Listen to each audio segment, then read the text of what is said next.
Assalamu alaikum. I'm Hafza Aliza Yaqub. Welcome to my YouTube channel Psychological Learning with Aliza Yaqub. Today we study on behavior analysis in criminal investigation. यानी कि जब एक criminal crime करता है तो उसकी criminal investigation होती है, उसके अंदर क्रिमिनल का बिहेवियर किस तरह से एनालाइज किया जाता है, कौन से टेस्ट अप्लाई किए जाते हैं या किन मेथड के ज़रिए किन तरीक़ों से जो है उस क्रिमिनल का बिहेवियर को एनालाइज किया जाता है, उसे अंडरस्टैंड किया जाता है और उसे फाइंड आउट किया जाता है। आज हम इसे डिटेल में स्टडी करेंगे। Behaviour analysis seek to understand offender motivation के बिहेवियर एनालिसिस में क्या किया जाता है कि अंडरस्टैंड किया जाता है कि जो ऑफेंडर है जिसने इस तरह क्राइम किया है उसके पीछे की मोटिवेशन क्या थी, क्यों उसने क्राइम किया है और कैसे उसने क्राइम किया है और उसे ऐसी क्या रीज़न बनी है जिसकी वजह से वो इस तरह के क्राइम के अंदर जो है वो इन्वॉल्व हुआ है। जो रिसर्चर्स होते हैं, जो बिहेवियर एनालिस्ट होते हैं, उन्होंने जो क्रिमिनल है उनके क्राइम के पीछे का जो बिहेवियर होता है, जो एक्शन होता है, उसके पीछे की रीज़न को फाइंड आउट करना होता है और देखना होता है कि उसे किस तरह से मौका मिला कि वो इस तरह के बिहेवियर के अंदर इन्वॉल्व हो सका है।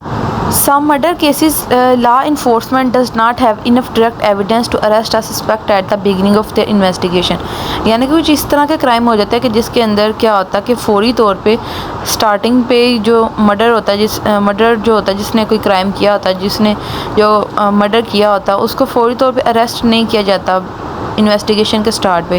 कंप्लीट वो इन्वेस्टिगेशन करनी होती है, इंफॉर्मेशन को कलेक्ट करना होता है और देखना होता है कि कहाँ से जो है क्राइम जो है होना शुरू हुआ, किसने क्राइम किया, पीछे की रीज़न क्या थी। उन तमाम साइकोलॉजिकल बिहेवियर फैक्टर्स को मद्देनज़र रखते हुए जो है वो इस तरह लॉ के अकॉर्डिंग जो है इंफॉर्मेशन कलेक्ट की जाती है और दैन जो है उसके ऊपर जो है वो इंफॉर्मेशन कलेक्ट करने के बाद फाइंड आउट किया जाता है कि क्रिमिनल कौन सा है और दैन जो है उसे अरेस्ट किया जाता है और उसे पनिशमेंट दी जाती है। और ये कुछ यूनिट्स होते हैं जिस तरह FBI हो गया या बिहेवियर एनालिसिस यूनिट्स होते हैं, ये यूनिट्स ही होते हैं, ये इस तरह जो है ये इन केस जो हैं इनको डील करते हैं लॉ के according. The FBI BAU was established in 1972। ये जो यूनिट्स ये 1972 के अंदर जो है ये बने थे और इसका जो ओरिजिनल नेम है वो ये बिहेवियरल साइंस यूनिट्स। और इसके अंदर क्या कि एक बिहेवियर बेस्ड इन्वेस्टिगेशन की जाती थी कि जो क्रिमिनल है जिसने वायलेंट क्राइम किया है उसके पीछे की रीज़न क्या है, डेप्थ के अंदर जाके स्टडी किया जाता था, साइकोलॉजिकल रिसर्च किए जाते थे कि क्या पीछे से रीज़न थी, क्यों जो क्रिमिनल है उसने इस तरह के क्राइम के अंदर उसकी इन्वॉल्वमेंट हुई है। यानी अगर किसी मर्डर ने कोई मर्डर किया या कोई ऐसे किसी क्रिमिनल ने क्राइम किया है तो ये जो यूनिट्स हैं, जो बिहेवियर साइंस यूनिट्स हैं, ये जाके फौरी तौर पे उस टाइम पे क्रिमिनल को इस तरह नहीं पकड़ लेते। सारी अगर उन तक रिपोर्ट मिलती है कि कोई मर्डर हुआ है तो उससे रिलेटेड जो है वो डाटा इकट्ठा करते हैं, इंफॉर्मेशन कलेक्ट की जाती है और सारी इंफॉर्मेशन कलेक्ट करने के बाद फाइंड आउट किया जाता है कि क्रिमिनल कौन है, क्यों क्राइम हुआ। अब हम देख लेते हैं कि जो बिहेवियर एनालिसिस है इसके ज़रिए मर्डर जो होता है उसको किस तरह से आइडेंटिफाई किया जाता है। The investigative process used by FBI as part of the BAU was originally coined criminal profiling. कि ये जो यूनिट होता है जो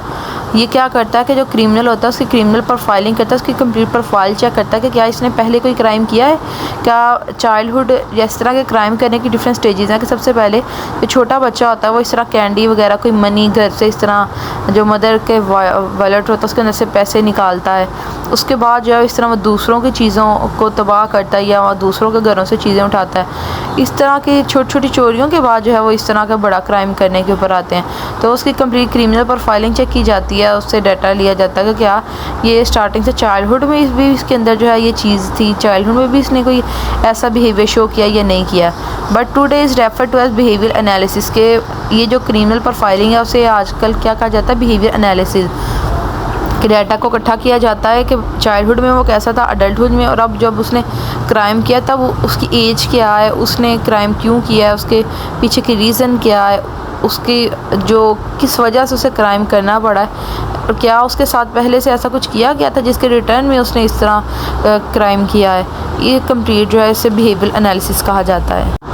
One of the tenets of behavioral analysis is that a person thinking dictate to his or her behavior. In turn, behavior reflect personality के इस तरह का behavior जिस इंडिविजुअल ने किया तो उसकी पर्सनैलिटी देखी जाती है कि पर्सनैलिटी किस तरह की है। क्योंकि अगर कोई इस तरह के क्राइम के अंदर जो है वो स्टार्टिंग से इन्वॉल्व हो रहा है, उसकी क्रिमिनल प्रोफाइलिंग के अंदर इस तरह क्राइम आ रहा है, तो यानी कि उसका कोई बिहेवियर इशू तो है, उसके साथ ये उसकी पर्सनैलिटी के अंदर जो है इस तरह क्लैश आ रहा है, पर्सनैलिटी इशू है कि उसकी पर्सनैलिटी इस तरह की उसके चाइल्डहुड के अंदर जो है उसके साथ ऐसा कोई इवेंट हुआ है जिसकी वजह से वो बड़े होकर जो है वो इस तरह की उसकी पर्सनैलिटी बन गई है। Countless law enforcement agencies have used behavior analysis to successfully narrow the pool of suspects and identify the most likely characteristic of the offender। कि ये जो यूनिट होता है ये क्रिमिनल को फाइंड आउट करने के लिए उसके अंदर उसकी करैक्टरिस्टिक देखता है कि क्या करैक्टरिस्टिक थी या उसकी पर्सनैलिटी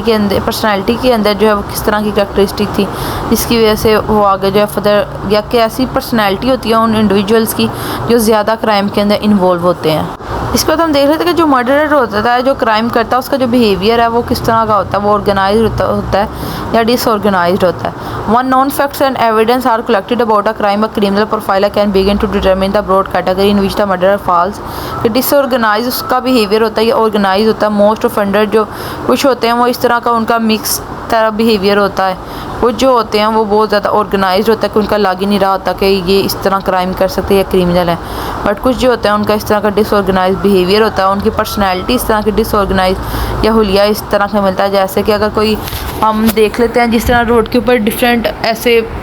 कोई क्रिमिनल तो नहीं ऐसा, जैसे कि वो कोई ड्रग अब्यूज़र्स होते हैं कि वो नशा करते हैं और उनके बाद जो है उन्हें उनके पास अगर मनी नहीं उन्हें मिलती अपनी उस नीड को वो फुलफ़िल करने के लिए, तो वो क्या करते हैं कि लोगों के घरों के बाहर से जो है वो चीज़ें उठा लेते हैं, कोई इस तरह ढक्कन वगैरह उठा लिया, कोई मोटर पंप उतार लिया और उसको जाके आगे सेल करके जो है वो अपनी नीड को फुलफ़िल किया।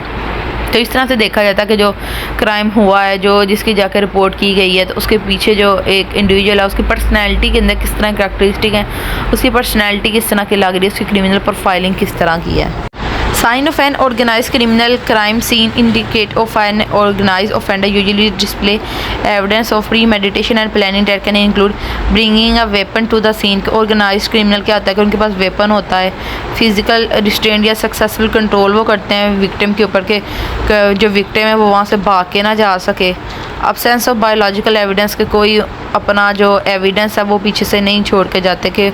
उन्हें जो है वो कोई फाइंड आउट कर सके, यानी कि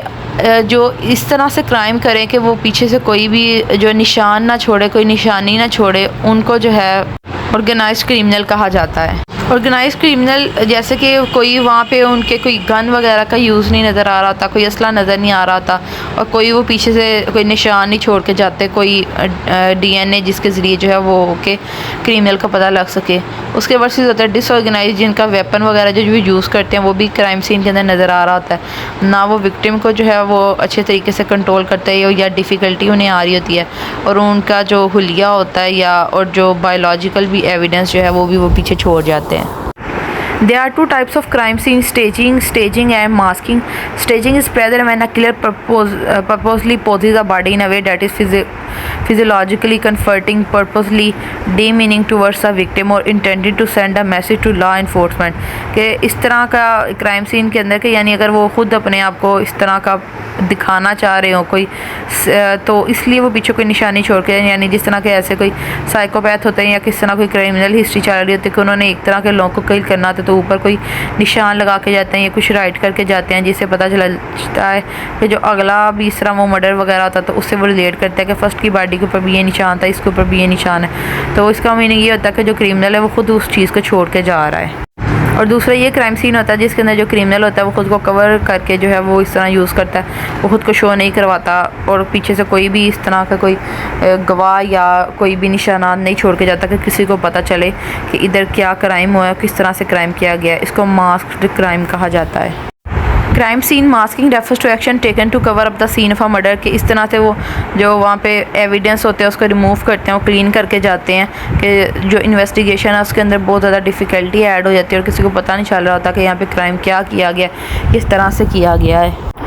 कि इस तरह के मास्किंग क्राइम के जब अगर जाकर ज़्यादा आइटम को जितना आप टच करोगे तो वहाँ पे ज़्यादा आइटम्स के ऊपर आपके निशानात, फिंगरप्रिंट्स वगैरह रह जाएंगे, और उतनी ही आप कम चीज़ों को यूज़ करोगे, ग्लव्स वगैरह यूज़ करोगे और यहाँ पे वहाँ पे निशानात जो है उसे क्लीन करके आएंगे तो उतने ही जो है वो कम वहाँ पे जो निशान है वो मौजूद होंगे और उतनी मुश्किल होगी फर्दर आगे जो है इन्वेस्टिगेशन करने वालों को। Most criminal behaviour analysis never get near और एन एक्चुअल क्राइम सीन, कि कुछ जो होते हैं वो उधर क्राइम सीन पे नहीं जाते, वहाँ से जाकर डाटा इकट्ठा नहीं करते, बल्कि वैसे जो होते हैं रिकॉर्ड वहाँ से डाटा इकट्ठा करते हैं और उसके ज़रिए जो बिहेवियर एनालिसिस करके क्रिमिनल को फाइंड आउट करते हैं। और जो बिहेवियर एनालिसिस होता है उसके पीछे का पर्पस जो होता है वो यही होता है कि अंडरस्टैंड करना कि बिहेवियर क्या है, बिहेवियर को एक्सप्लेन करना, उसको डिस्क्राइब करना, पीछे के रीजंस को फाइंड आउट करना और प्रेडिक्ट करना बिहेवियर को। जो FBI यूनिट है ये इस इंफॉर्मेशन कलेक्ट करता है क्रिमिनल के रिगार्डिंग, क्रिमिनल प्रोफाइलिंग करते हैं, उनके बिहेवियर को एनालाइज करते हैं और उनकी पर्सनैलिटी के अंदर या बिहेवियर की जो करैक्टरिस्टिक होती हैं उनको फाइंड आउट करते हैं और उनको देखते हैं उसके पीछे की जो रीजंस हैं वो क्या हैं। ये थी हमारी आज की वीडियो। उम्मीद है आपको वीडियो पसंद आई होगी। Like the video and subscribe the channel. Thank you so much. Thank you for watching.